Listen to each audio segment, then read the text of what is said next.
আমি এবং হাফেজ ইসমাইল ভাই আমরা দুইজনে রওনা হইলাম কবি তীর্থ দৌলতপুরের উদ্দেশ্যে। বিদ্রোহী কবি, প্রেমের কবি, সাম্যের কবি, জাতীয় কবি কাজী নজরুল ইসলাম কুমিল্লার দৌলতপুরে আইছিল 6 এপ্রিল 1921 খ্রিস্টাব্দ, 23 চৈত্র 1327 বঙ্গাব্দে। এই গ্রামে কবির জীবনের শ্রেষ্ঠ কিছু সময় কাটাইছিল। এখানকার নারীর মমত্ববোধ আর ভালোবাসা তার বিদ্রোহী মানসপটে প্রেমিক কবির বিমূর্ত ছবি আঁকিয়া দিছিল। কুমিল্লা ও দৌলতপুরে না এলে নজরুলের জীবন, নজরুলের কবি জীবন ও প্রেমিক জীবন হয়তো পূর্ণতা পাইত না। দৌলতপুর আসার কারণে নজরুলের জীবনে এক নতুন অধ্যায় সূচিত হয়েছিল। তার সাহিত্য চর্চায় যোগ হয়েছিল নতুন মাত্রা। এন আইয়া বিদ্রোহী কবি হয়ে গেলেন প্রেমের কবি। নার্গিস নামের এক তরুণী তার জীবনের গতিপথ বদলাই দিছিল। নার্গিসের লগে কবি নজরুলের প্রথম দেখা হয়েছিল খানবাড়ির এক বিয়ে অনুষ্ঠানে। নার্গিসের প্রথম দেখার পরেই বিদ্রোহী কবির মধ্যে প্রেমিক কবির আবির্ভাব ঘটছিল। তাই তো তিনি লিখেছিলেন, এক অচেনা পল্লী বালিকার কাছে এত বিব্রত আর অসাবধান হয়ে পড়েছি যা কোনো নারীর কাছে হয়নি। কবির এই পল্লী বালিকার নাম সৈয়দা খাতুন, কিন্তু কবি তারে এই নামে ডাকত না। ইরানি ফুল নার্গিস নামে ডাকত। এই নার্গিস ফুলই পরবর্তী সময়ে কবির হৃদয়ের বাগানে সুরভিত হয়েছিল। আসসালামু আলাইকুম। আও তো আপনারা আছেন নিবালা? কুমিল্লার ভাষায় কথা কইতেও ভাল লাগে, শুনতেও ভাল লাগে। আমি এখন যেন আছি কুমিল্লা জেলার মুরাদনগর থানার দৌলতপুর গ্রামে। এই গ্রামটা হইল আমরার জাতীয় কবি, বিদ্রোহী কবি কাজী নজরুল ইসলামের স্মৃতি বিজড়িত জায়গা। এই গ্রামে নজরুল ইসলাম নার্গিসরে বিয়ে করছিল এবং নার্গিসের কারণে এটা আজকে স্মরণীয় হইয়া আছে। এই গ্রামের বৃত্তান্ত, নজরুলের স্মৃতি এবং বিভিন্ন বিষয় নিয়ে আজকে আপনার কথা কমো এবং এই জিনিসগুলো আপনারা দেখামো। কুমিল্লা জেলার মুরাদনগর উপজেলার কোম্পানিগঞ্জ নবীনগর রোডের পাশে দৌলতপুর গ্রাম। গ্রামের নাম দৌলতপুর হইলেও বিদ্রোহী কবি কাজী নজরুলের আগমনের কারণে যোগ হইছে কবি তীর্থ। এর লেগা কবি তীর্থ দৌলতপুর নামে আশেপাশের গ্রামের লোকেরা চিনে। কবি তীর্থের প্রবেশের শুরুতেই চোখে পড়ে দুইটা তোরণ। পাথরের দুই ধারে নির্মিত এই তোরণের নাম রাখা হয়েছে কবি নজরুল তোরণ। তোরণ দুইটার সামনে বিখ্যাত দুইটা কবিতার চরণ খোদাই করে লিখে রাখছে। নার্গিস নার্গিস কেন ফুটলে আমার ফুল বাগিচায়, আনলে মদির সুরবি, কেন গাইলে গজল শিরিন সুর, কাঁদলো সাঁঝের পুরবি। কবি নজরুল তোরণের ভিতরে দিয়া আমি আর হাফেজ ইসমাইল ভাই দুইজনে যাইয়া উঠলাম কবি নজরুল মঞ্চে। এটা দৌলতপুরে অবস্থিত। প্রথম বিশ্বযুদ্ধের পর কাজী নজরুল ইসলাম পাকিস্তানের করাচিতে থাকতো। এটা 1919 খ্রিস্টাব্দের কথা। যুদ্ধের সময় আলী আকবর খান আছিলেন ক্যাপ্টেন আর কবি নজরুল ইসলাম হাবিলদার। সেই সূত্রে তারা দুইজনের পরিচয় হয়েছিল।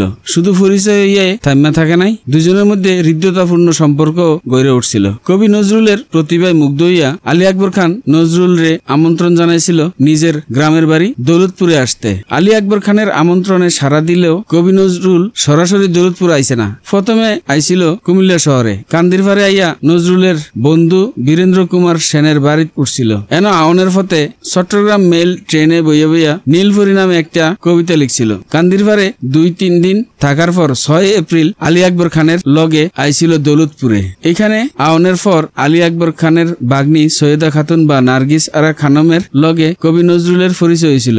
নার্গিসের বাড়ি আছিল আলী আকবর খানের পাশের বাড়িতে মুন্সি বাড়ি। বাল্যকালে নার্গিসের বাবা মা মারা গেছিল, এই কারণে বেশিরভাগ সময় মামার বাড়ি থাকতো নার্গিস। তোরণ ফারিয়া গ্রামের ভিতরে যে ফাঁকা রাস্তা গেছে এটা দিয়া একটু সামনে আগাইয়া চোখে পড়ে একটা মাঠ, নজরুল মাঠ। মাঠের এক পাশে ফাঁকা করা নজরুল মঞ্চ বানানো। প্রতি বছর 11 জ্যৈষ্ঠ এই মাঠে মেলা হয়। মাঠের দক্ষিণ দিকে আলী আকবর খানের এই বাড়িটা চোখে পড়ল, যেন নজরুল নার্গিসের বিয়া ও বাসর রাত উদযাপিত হয়েছিল। এটা ছিল 1921 খ্রিস্টাব্দের 17 জুন, বাংলায় 1328 সনের 3রা আষাঢ় শুক্রবার। কিন্তু কি এক অজানা কারণে বিয়ের পরের রাতে নজরুল দৌলতপুর ছাইরা কুমিল্লার কান্দিরপাড় আইয়া পড়ছে। কেরে তিনি এমনে আইয়া পড়লো আজও জানা গেছে না। তবে কুমিল্লাতে নার্গিসের মামা আলী আকবর খানেরে বাবা শ্বশুর সম্বোধন করে তিনি যে সিডি লিখছিলেন তাতে কিছুটা অনুমান করা যায়। তিনি লিখছিলেন, বাবা শ্বশুর আপনাদের এই অসুর জামাই পশুর মতন ব্যবহার করে এসে যা কিছু কসুর করেছে তা ক্ষমা করো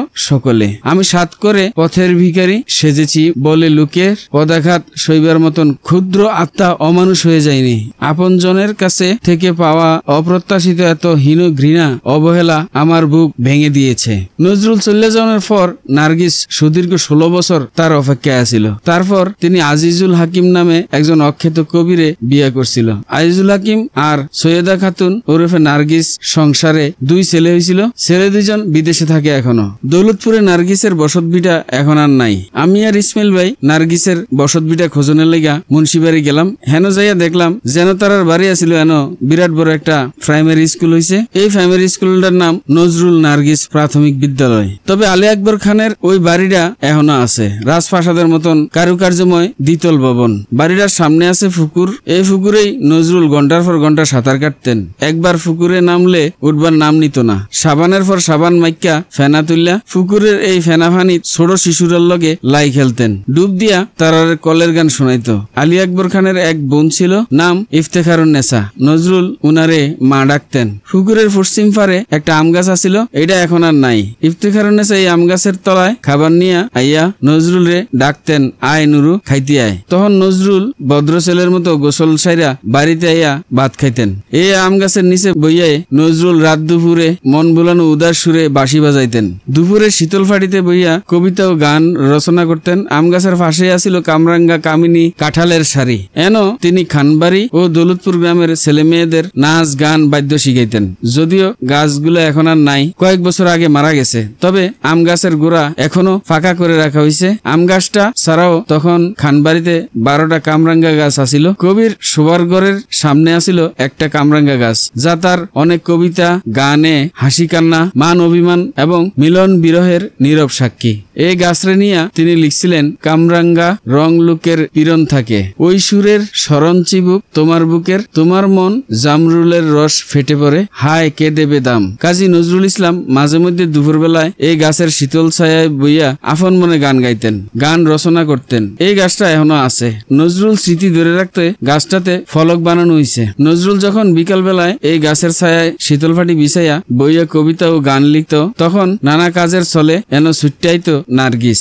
আর তখনই নজরুল নার্গিসের মন দেওয়া নেওয়া হয়। কাজী নজরুল ইসলাম 73 দিন দৌলতপুর আছিল। এই সময়ে তিনি 160টা গান, 120টা কবিতা লিখছিলেন। পাপড়ি খোলা নামের বিখ্যাত কবিতারাও লিখছিলেন এন বইয়া। এছাড়াও অবেলা, অনাদ্রিতা, বিদায় বেলা, হারমানাহার, হারামনি, বেদনা অভিমান, বিধুরা, পথিক প্রিয়া কবিতাগুলা এন লিখছিল।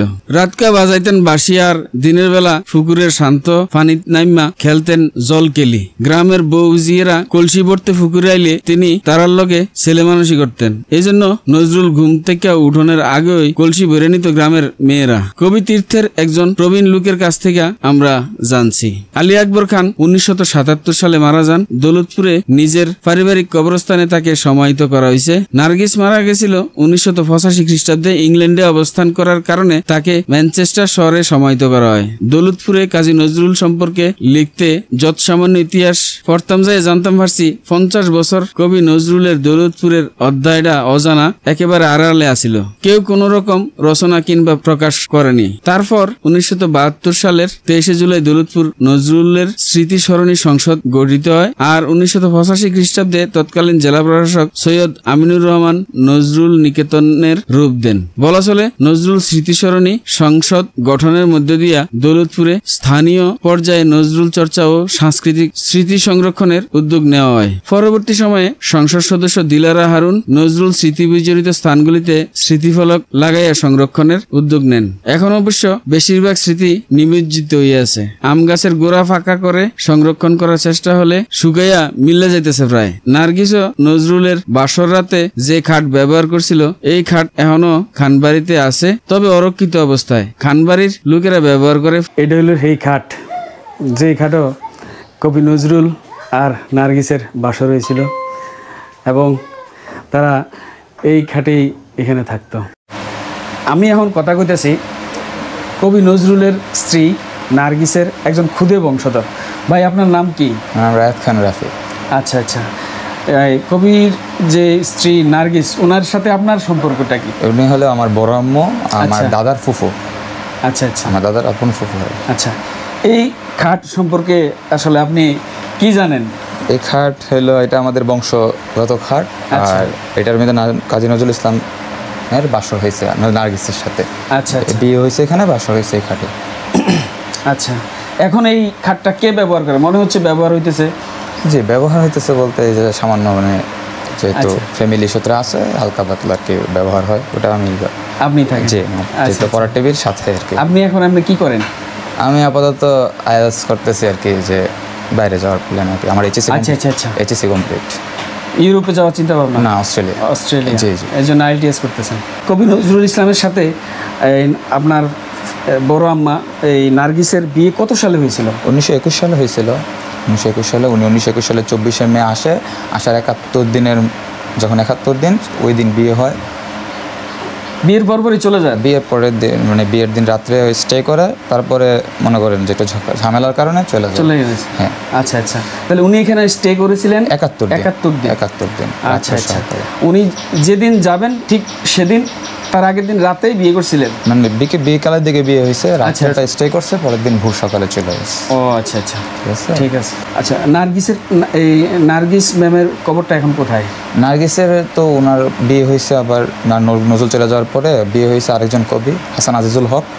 ওনাদের সাথে পুরো ফ্যামিলি সহকারে ওনারা ইংল্যান্ড চলে গেছে, লন্ডনে। সো নার্গিসের এক ছেলে এক মেয়ে আছে। সো নজরুলের মৃত্যুর আগেই নার্গিস মারা যায়। তো ওনার কবর লন্ডনে আছে আপাতত, ইংল্যান্ডে আছে। ওনার ফুল ফ্যামিলি লন্ডন শিফট হয়েছে। আচ্ছা, ঠিক আছে। যে আমাদেরকে সময় দেওয়ার জন্য আপনাকে অসংখ্য ধন্যবাদ। জি, অবশ্যই, এটা আমার দায়িত্ব। পুকুরে আর আগের মতো গাছগাছালি নাই। খানবাড়ির সামনে একটা নজরুল মঞ্চ তৈরি করা হইলো। বেশিরভাগ সময় এলাকার কৃষক বিভিন্ন কৃষিদ্রব্য অবস্থান করে। শুধু প্রতি বছর 11ই জ্যৈষ্ঠ আইলে গ্রামের লোকেরা কিছু নড়েচড়ে বসে দৌলতপুর গ্রামে নজরুলের স্মৃতিচিহ্নগুলো সংরক্ষণের প্রতি আরো যত্নবান হওয়া দরকার।